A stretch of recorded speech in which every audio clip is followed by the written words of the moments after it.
สวัสดีค่ะพ่อแม่พี่น้องสวัสดีFCทุกท่านเนาะค่ะกลับมาพบมาพอกับเจตาพารวยคือเก่าค่ะในทางช่อง YouTube คลิปนี้เจตาจะวางแนวทางของลาวพัฒนาค่ะลาวพัฒนาจะเป็นของวันที่6เนาะค่ะเห็นอยู่นี่ประวัติของแต้วน้อยค่ะแต้วน้อยแนวทางของเพิ่นเข่าอยู่เด้อค่ะเขาวิ่งลูดเนาะค่ะวิ่งลูดของแต้วน้อย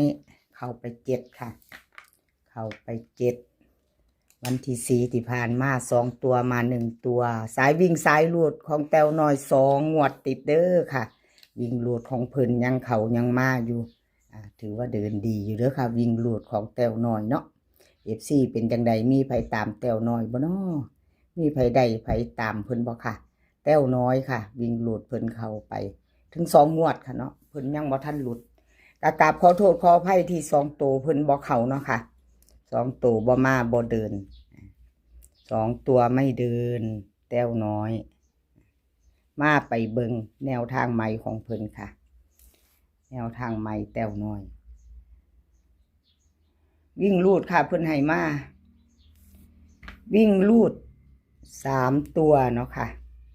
92กับ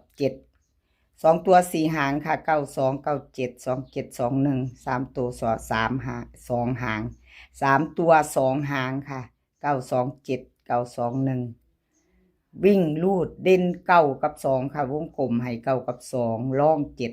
7 2หาง2ตัวค่ะ2ตัว4หางหนีวงกลมให้หมดทุกหางเนาะค่ะ92 97 227 21 3ตัวเหมือนกันเน้น2หาง927 921ค่ะแต้วน้อยลาวพัฒนาใครจะตามตัวเตรียมแคปหน้าจอค่ะกับแต้วน้อยคลิปนี้มี3เซียนดังเด้อค่ะแต้วน้อยแล้วก็ซองสุวรรณปล่อยเป็ดค่ะสูตรเต็มของเพิ่นปล่อยเป็ดสูตรเต็มของเพิ่นใครจะตามต่อแคปหน้าจอไว้ค่ะกับแต้วน้อยแคปหน้าจอเนาะค่ะเลขทุกตัวเอามาวางเพื่อเป็นแนวทางโปรดใช้วิจารณญาณในการรับชมเป็นอย่างสูงค่ะรับชมรับฟังเป็นเพียงแนวทางเนาะค่ะกราบขอบคุญขอบคุณแต้วน้อยหลายๆค่ะที่ให้แนวทางมาวางทางช่อง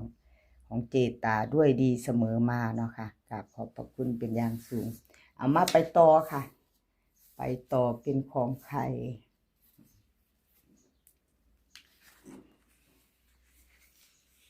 ซองสุวรรณค่ะ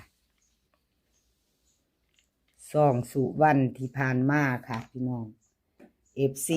ซองสุวรรณเป็นจังใดแน่น้อไผใดไผตามเพิ่นบ่เนาะมีไผใดก็ดีใจนำค่ะถ้ามีไผตามซองสุวรรณเนาะค่ะของเพิ่นเข้าไปตัวกลับค่ะ3773ลาวพัฒนาออก073ค่ะ073ต่อกับซองสุวรรณ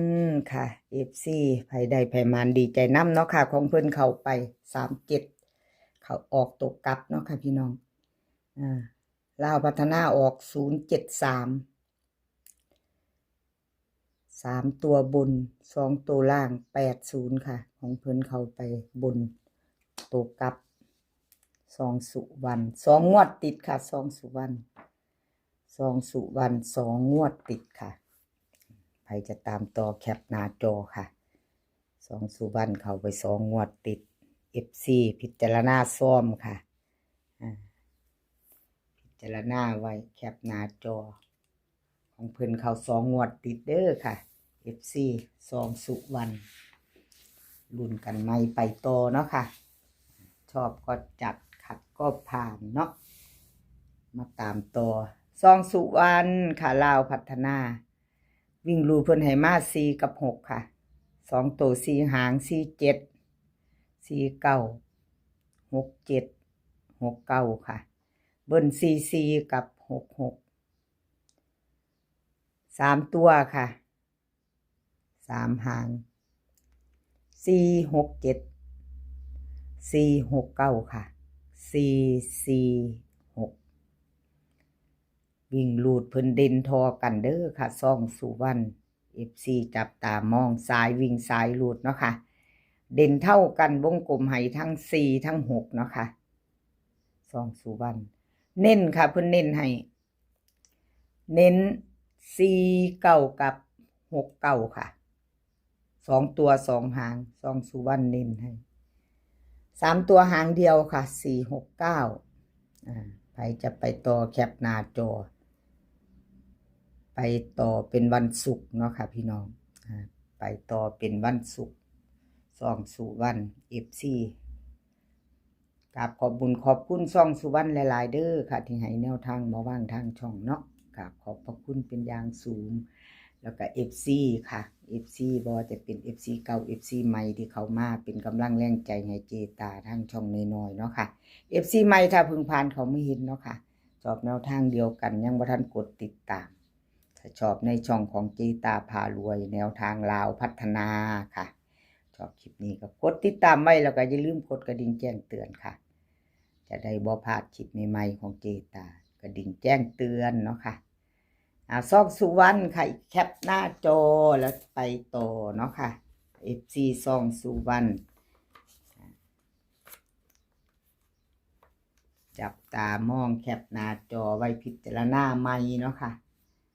พิจารณาใหม่เป็นวันศุกร์2 ทุ่มครึ่งเนาะค่ะเลขทุกตัวเอามาวางเพื่อเป็นแนวทางโปรดใช้วิจารณญาณในการรับชมเป็นอย่างสูงค่ะรับชมรับฟังเป็นเพียงแนวทางเนาะค่ะไปต่อค่ะของปอยเป็ดสูตรเต็มเพิ่นเด้อค่ะปอยเป็ดสูตรเต็มเพิ่นสูตรตัดเจตาลุ่งให้ไปแล้วค่ะเพิ่นมี2สูตรแนวทางที่ให้เจตามาว่างทางช่องเนาะค่ะกราบขอบบุญขอบคุณปอยเป็ดหลายๆค่ะที่ให้แนวทางมาว่างทางช่องด้วยดีเสมอมาเนาะอยู่น้ำกันโดนแล้วค่ะปอยเป็ดเอามาเบิ่งประวัติเพิ่นอีกงวดหนึ่งค่ะวันที่2เพิ่นเข้าไป70เนาะค่ะพี่น้องเข้าไปอยู่สูตรเต็มนี่9 หางเนาะพี่น้อง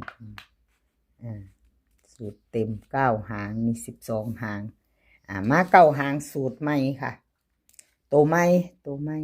แนวทางใหม่วันที่6โอ้ยว่าถ้าเว้าผิดเนาะพี่น้องเว้าผิดดีกราบขอโทษขออภัยเนาะถ้าเจตาอ่านผิดแล้วก็เขียนผิดเนาะค่ะจะถือจะซ่าแล้วก็คอมเมนต์เข้ามาได้เนาะกราบขอบคุณขอบคุณ FC ที่คอมเมนต์เข้ามาค่ะมีแนวใดก็เมนเข้ามาบอกกันได้เนาะพี่น้องป้องไปทุกคนที่ใจดีเนาะค่ะ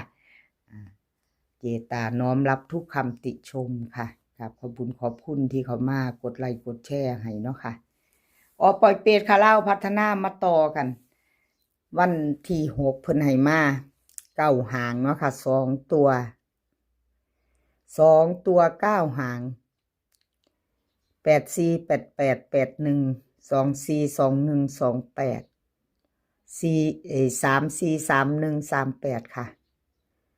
เพิ่นเน้นให้3 หางเด้อค่ะเน้นให้8 84 34แล้วก็38ค่ะ9 หางบ่ต้องกลับเนาะพี่น้อง บ่ต้องกลับเนาะเพิ่นเขียนมาอยู่เขียนอยู่ในใบส่งเพิ่น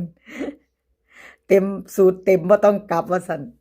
9 หางหรือ12 หางบ่ต้องกลับตรงๆไปเลยว่าซั่นเพิ่นว่าเพิ่นเขียนมาเนาะเจตาก็บ่ได้เขียนลงในใบแนวทางเนาะค่ะตรงๆไม่ต้องกลับนี่เด้เพิ่นบอกมาเนาะพิจารณาเอาค่ะเอาที่เฮาชอบเฮามักหรือเจ้าตัวเน้นก็แล้วแต่ FC เนาะค่ะเอาที่เราชอบ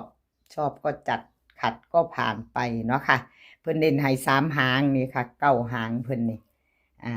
ของเพิ่น9 หางเพิ่นให้3 หางที่วงกลมไว้ค่ะพี่น้องชอบเฮาก็จัด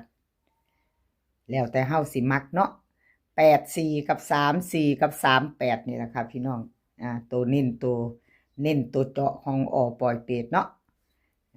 คลิปนี้ขอพี่น้องโชคดีกับเล่าพัฒนาวันที่6 วันที่6เป็นวันศุกร์20:30ค่ะขอให้โชคดีกันทุกคน ขอให้มีความสุขขอให้สุขภาพร่างกายแข็งแรงค่ะ เดินทางไปไสก็ขอให้ปลอดภัย เดินทางไปขอให้มีโชคกลับมาขอให้มีชัยคลิปหน้าพอกันใหม่ค่ะคลิปนี้ก็สวัสดีค่ะ